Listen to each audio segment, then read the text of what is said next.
मैंने वक्त से पहले ही रिटायरमेंट नहीं ली, बल्कि मुझे मजबूर किया गया था। मोहम्मद आमिर पहली दफा अपनी रिटायरमेंट पर खुलकर बोल पड़े, बल्कि बोल क्या पड़े, फट पड़े हैं कि किस तरह इनके साथ नाइंसाफियां की गई और कैसे इनको रिटायरमेंट लेने पर मजबूर किया गया। इनका कहना था कि जब मैं पाकिस्तान टीम के लिए खेल रहा था तो 40 लड़कों के स्क्वाड का ऐलान होता है न्यूजीलैंड के लिए और इसमें मेरा नाम तक नहीं आता। फिर हर बार ऐसा होता कि जैसे ही PSL का इख्तिताम होता, यानी कि PSL का सीजन खत्म होता और जो इसमें अच्छा परफॉर्म करते थे उनमें से टीम बना ली जाती थी और वो टीम आगे जाकर खेला करती थी। लेकिन मैं जब खेल रहा तो ऐसा नहीं होता था, बल्कि PSL से पहले ही टीम अनाउंस करती गई कि कहीं मोहम्मद आमिर या शोएब मलिक वगैरह जैसे खिलाड़ी जो है परफॉर्मेंस ना दे दे और इन्हें टीम में हमें शामिल ना करना पड़ जाए। इसने कहा कि ऐसी बहुत सारी चीजें मेरे साथ चली हैं और वो जो 19 का क्रिकेटर है, यानी कि उनका वकार यूनुस की तरफ इशारा था कि उसने मेरा कैरियर तबाह किया है, क्योंकि उस वक्त वकार यूनुस पाकिस्तान क्रिकेट के करता धरता थे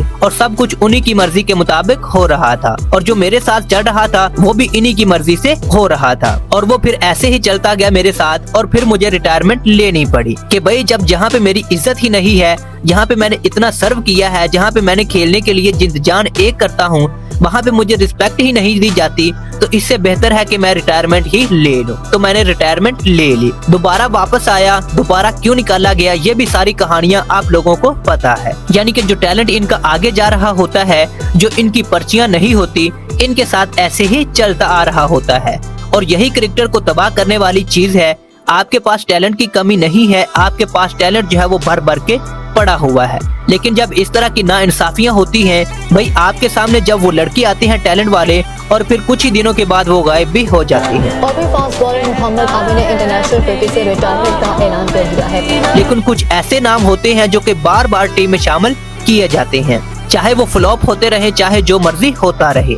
जैसे कि आपने देखा हुआ है कि फहीम अशरफ भी आया था, जैसे आपने देखा कि खुशदिल शाह भी आया था। खुशदिल शाह को सारे मैच खिला दिए गए, चाहे उसकी परफॉर्मेंस जीरो थी, चाहे उसने कुछ किया हो या पाकिस्तान के लिए नहीं किया हो। सिर्फ हमेशा पाकिस्तान के लिए स्कोर तभी बनाए हैं उन्होंने जब पाकिस्तान जहां पे जरूरत ही नहीं थी।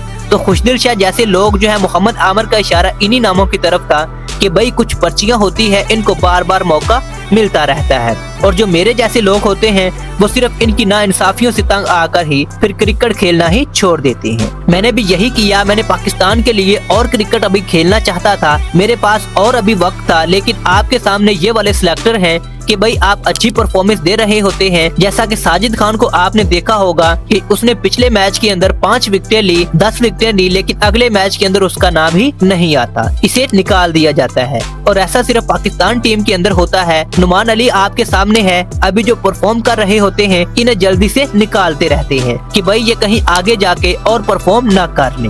आपके सामने बहुत बड़े बड़े नाम हैं जो कि खत्म हो चुके हैं, जैसे कि यासिर शाह वगैरह। यासिर शाह भी खत्म हो चुका है भाई। पाकिस्तान के लिए इसने जितनी विकेटें ली हैं, जितने इसने रिकॉर्ड बनाए हैं, कोई भी किसी को इतना नहीं पता है। आपने किसी प्लेयर को बैक करना ही नहीं होता। अगर किसी का बुरा वक्त चल रहा है, इसको बैक कर लिया जाए, ऐसा तो पाकिस्तान क्रिकेट बोर्ड के अंदर मुमकिन ही नहीं है। सिर्फ पर्चियों को बैक करना होता है कि भाई जो पर्चियां हैं इनका बुरा वक्त चल रहा होता है, इसकी ही एक्सप्लेनेशन भी करा देते हैं आप लोग कि भाई ये ठीक है, ये ऐसे ही चलेगा, ये हमारा ऑलराउंडर है, ये हमारा ये है, ये हमारा वो है।